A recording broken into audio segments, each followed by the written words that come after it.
We've been very lucky in our entire career, actually. We've been doing this since we were like 15 or 16. Emma and I met in high school in a sort of a fated meeting where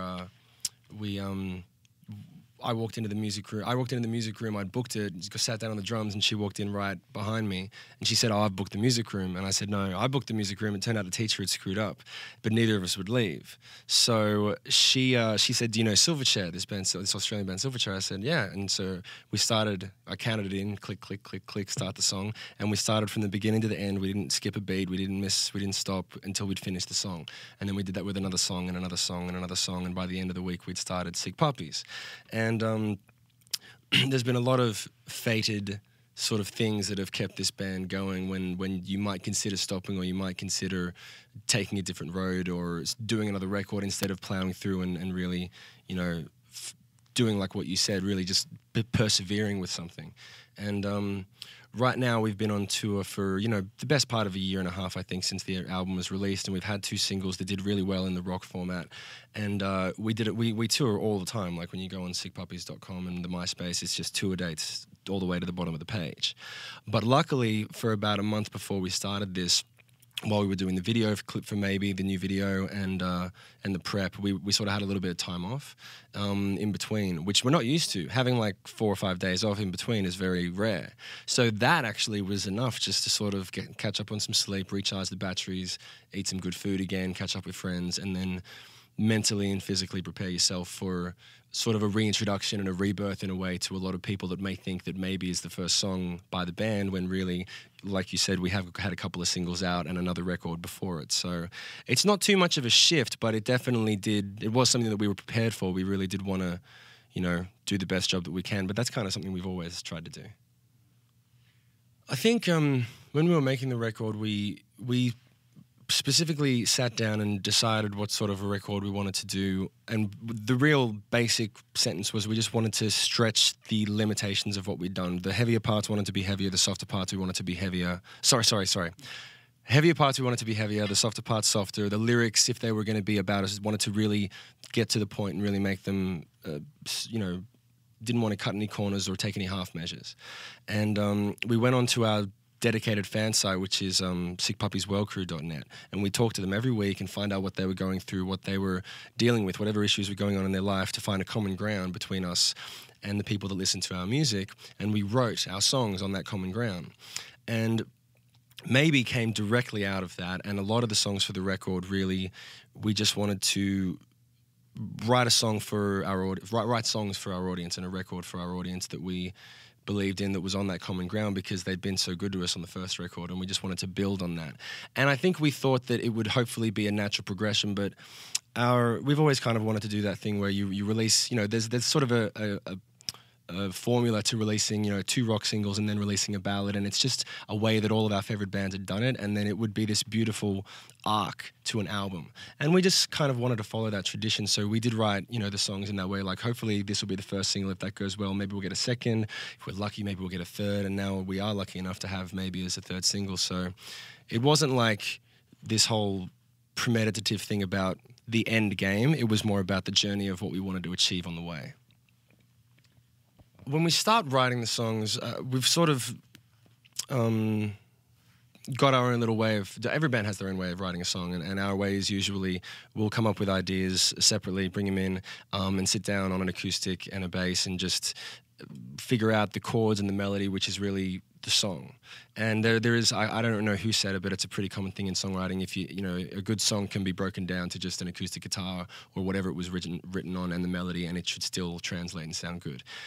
Pretty much all of them were written like that, all the same, Maybe, Odd One, all the ones except the really heavy ones like War and You're Going Down. But even then, we sort of came up with the ideas, and we would rehearse them acoustically, just knowing, okay, when we plug it in, it's going to sound like this, because we know what it sounds like, because we've done it for a long time. So usually, yeah, we try to make them sound the best we can acoustically, because if it sounds good acoustic, once you've been in a band for a few years like we have, and you know how to play your instruments loud, it's a pretty quick transition to get it plugged in. And but if it doesn't sound good acoustically, usually it's, you know, if it's going to sound good acoustically, it's not going to sound worse when you plug it in. It's going to sound better. It's going to have more of that energy. So usually it starts out like that, yeah. We've been touring since we started this entire album cycle for Tripolar, and we're going to be touring pretty much until people get sick of hearing about us. So from Thanksgiving onwards, we're doing radio shows all the way through to Christmas. We've got a little UK trip planned. We're going to be going over to Europe for the first time and see how that goes. But other than that, if you go to sickpuppies.com or the MySpace, all the tour dates, that's where we find out about our tour dates. So anytime you guys find out about it before we do usually. So, but it's pretty much non-stop. Michael Jackson. Dangerous Tour. I think I was 11 or 12. Frog Stomp by Silverchair. I think I have to change my answer because I just realized that I think I stole Frog Stomp from my next door neighbor. I don't think I bought that record. I think I heard it in his house. I think I heard it in his house and I just lifted it and then I couldn't stop listening to it. So I don't remember which the first record I paid for was. Ooh. It was this guy this is one hit wonder guy called Snow, and it was in Tokyo, and I remember the venue was called the Liquid Room. Very embarrassing, but there it is. That would be Silverchair Frog Stomp. There you go. Yep. I was into like punk bands when I was a kid, so I think I went to see NoFX when I was a kid. And my first record buy was a Color in the Shape Foo Fighters, and then I was hooked after that, like Green Day and Rage and all that, the rock stuff. So yeah. The last CD, or the most recent one that I bought was The Script. I bought that in Texas somewhere. We were on tour, and I went into what is it? The JB Hi-Fi, whatever. Was it? Yeah, no, they don't have them here. I forget the name of the. Oh, FY. Yeah. And I just went in there and bought that record, and yeah, did that. Listened to it front to back for a few weeks. I just bought the new Eminem record, which is awesome. I'm getting into the whole hip hop thing now. You know. I'm a rock guy, but no, I'm just kidding. I remember it was like a week ago, my manager gave me this CD of this guy called Trevor Hall, and he's like this like Jamaican kind of folky thing. Anyway, I'm really into it. It's like reggae. Yeah. It's kind of like, I don't usually get into that sort of stuff, but he's really cool, so. See, maybe means to me, well, the song is, it's a very simple message. Obviously, the chorus of the song is maybe it's time to change, leave it all behind.